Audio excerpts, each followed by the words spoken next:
Okay, this is Lenny Muellner talking about the vocabulary in Hansen and Quinn Unit 9, which is on page 245. There are a bunch of contract verbs. Why don't we look at them first? They're all verbs that are derived apparently from a noun or an adjective, except for one of them. The first is adikeo, from the adjective adikos, which means unjust. So adikeo means to do something unjust, to wrong someone. It can take a direct object, or to do something wrong. Notice it's an epsilon contract verb. The principal parts are very predictable. Adikeso, edikeso, edikeka, edikemai, edikething. The epsilon becomes an eta outside of the present system. And if you look at poieo, another epsilon contract, the principal parts are the same, poieso, poieso, and so forth. There's no clear verb a noun that this verb comes from, but it means to make or do.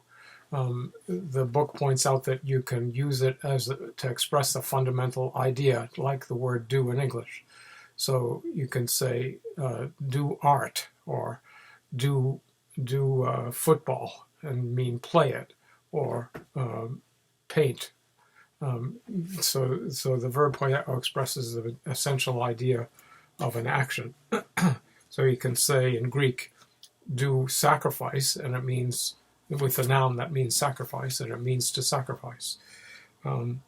Anyhow, the other meaning of poieo is compose. The book gets that wrong.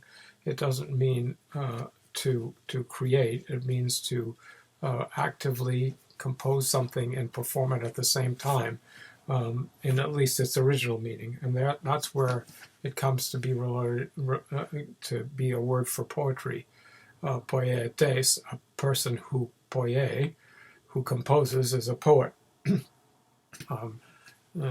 You can see this. It was vividly demonstrated by Professor Gregory Nage, that if you look at the biographies of Homer, the so-called lives of Homer, the older ones have described Homer as poie his epic, as doing it, okay, and the newer ones have him as writing grapho, and what poie means is composing it.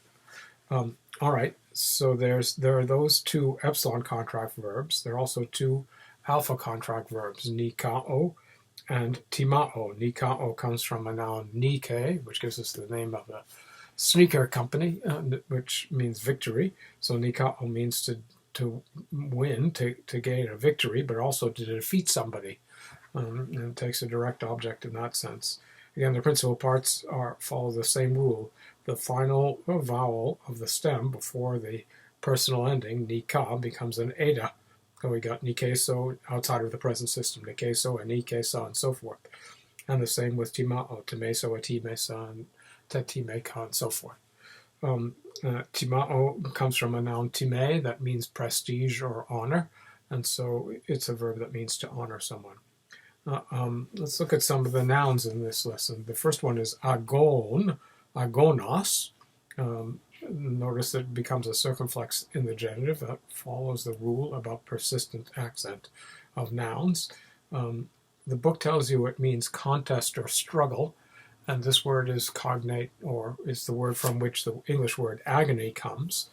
But there's another very important meaning of this word that the book has neglected, which is an assembly or a gathering, and the relationship between the two is something worth considering. That is, an agon is an ordeal that happens in the context of an assembly of people, of a festival usually. So it's a ritual term in origin. The next noun is daimon, daimonos, which the book tells you means god, goddess, or divine being. Notice that, like the word theos, it can be of either gender. It can be ha daimon, which would mean the god, or he daimon, the goddess. What's the difference then between these two words? Theos means a god, and daimon means a god or a divine being. The standard explanation is that, at least in the 5th century BC, you use daimon when you don't know which god it is, and use theos when you do. okay? So, or when it's clear from the context which God it is. There's an element, in other words, of uncertainty in a polytheistic system about identifying the God that may be affecting you or your world or your environment at the moment, at any given moment. So this usage is something practical that's important within the system. Next noun is onoma, onomatos, which we have as a compound in things like pseudonym and antonym and homonym. It's a word for name. Notice it's a neuter noun of the third declension. When we have the noun pera, with a long alpha, a short alpha rather, in the nominative, but a long alpha in the genitive and the dative. That alpha would be an eta, except because of the in the genitive and the dative, except because there's a rho there, it preserves the original long alpha. So pera is a short alpha. You can tell from the accent. The accusative is going to be peron, also with a circumflex. And then there are two words derived from pera, a word that means trial or attempt at something, as not trial in the legal sense, okay, but a trial of a in the sense of a test, okay, and also more generalizing, it just means an experience of a certain kind. So emperos, which is a compound of this noun with the preposition em, or rather n, and becomes a mu before a p, means experienced and acquainted with. Notice it's a two-termination adjective, emperos, emperon. There's no separate feminine or masculine gender. There's one form, emperos, that's both masculine and feminine, and emperon is neuter. And you also have correspondingly the abstract noun, so-called abstract noun, emperia. Note that before I go there, emperos governs the genitive. So when you want to say somebody's experienced in or with something, you put the thing that they're experienced in or with in the genitive case. That's not what we would expect. Empiria, where we get empiricism and stuff like that, comes from the Greek noun empiria, which means experience. There are two more nouns. Sige, feminine noun of the first declension, sige, siges, hey, that means silence. And then, there are two more. Tropos, tropu, the book tells you it means way or manner, or character. This is a noun from the verb trepo that means to turn. So it means way or manner and character because what you're talking about is the standard way in which something proceeds through space. Okay, so that gives you way or manner, and then character is something like we have the same metaphor when you talk about a person's bent, which means their particular talent. So it's the little thing that distinguishes you, the twist on your particular configuration that makes you into something that's typical of you. The last noun is one of a very unusual and very old type, hydor. And notice the nominative has a long omega and ends in a rho, okay? And then the genitive is hudatos. You've lost the omicron or omega, and there's no rho to be seen in the genitive and the other forms, okay? It's a neuter noun, so the nominative and the accusative are the same. And this is the word for water in ancient Greek. We have hydraulic and stuff like that derived from it. But it's a very old class of nouns. There's one example of a noun like this whose nominative ends in R, but has what's behind that alpha there is actually an N. So this is an inflection in which the R and the rho and the nu originally varied. So hudor, it was hudor, hudntos, and that n became an a. You have the same thing in the word for the thigh bone in Latin, which is femur, femur, and then the genitive is feminis. There you have the R, and you can actually see the N in the Latin form. again, it's a very old Indo-European type of inflection, and there aren't many nouns in Greek that preserve it. So let's now look at the adjectives that the list has. There's alagos, alagon. Notice a two-termination adjective because, like emperos, it's a compound adjective, and it means without reasoning, okay, without logic, irrational. Again, the alagos form is both masculine and feminine, and alagon is the neuter.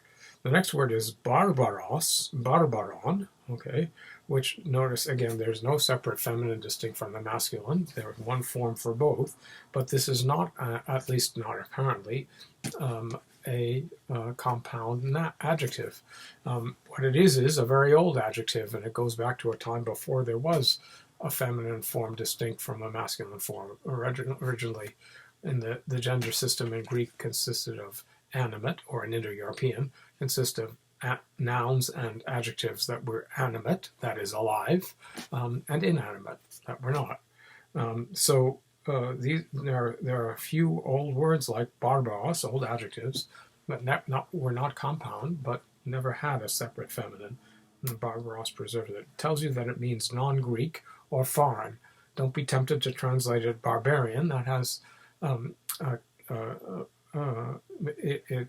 to Greeks it means people who are not Greek, and then that sort of disintegrated into being a negative word, but it doesn't always have that significance in Greek. It just means somebody who's not one of the ethnocentric group of Greeks. They still think they're better than others for sure. But okay, I missed another noun I see. That's the noun bios, biou, from which we get biography and biology, the word for man, the life rather, or means of life. It means the way in which you survive, as well as life itself. To go back to the adjectives, we got ekthros, ekthra, ekthron. Notice you got a long alpha in the feminine form because there's a rho there. The long alpha is preserved. And it tells you this means hated or hostile, or when it's substantivized, in other words, when you put an article in front of it, if you say ha ekthros or he ekthra, it means the hostile person, the enemy. It's different from polemios, a word that means hostile, and in the plural means the enemy as a collective, right? Hoi polemioi means the enemy, but it means the enemy that is a collective, that is a group. Whereas ekthros is an individual enemy. So ekthros is the opposite of philos, okay? A person whose philos is near and dear to you and part of your, in a sense, part of your family. And there isn't a distinction between blood relatives and friends in Greek, okay? Philoi includes your relatives as well as the people whom you love. So ekthros, you can even say that you can't have an ekthros in Greek unless the ekthros once was a philos. So an enemy is a person who should be near and dear to you, but who isn't. Like that concept? Anyhow, next adjective we have is one of the two demonstratives that we have in Greek, hada, heda, tada, which is a compound of the definite article and the enclitic particle de. So it has an accent on the first syllable, and it's just inflected like the ha part is inflected like the definite article.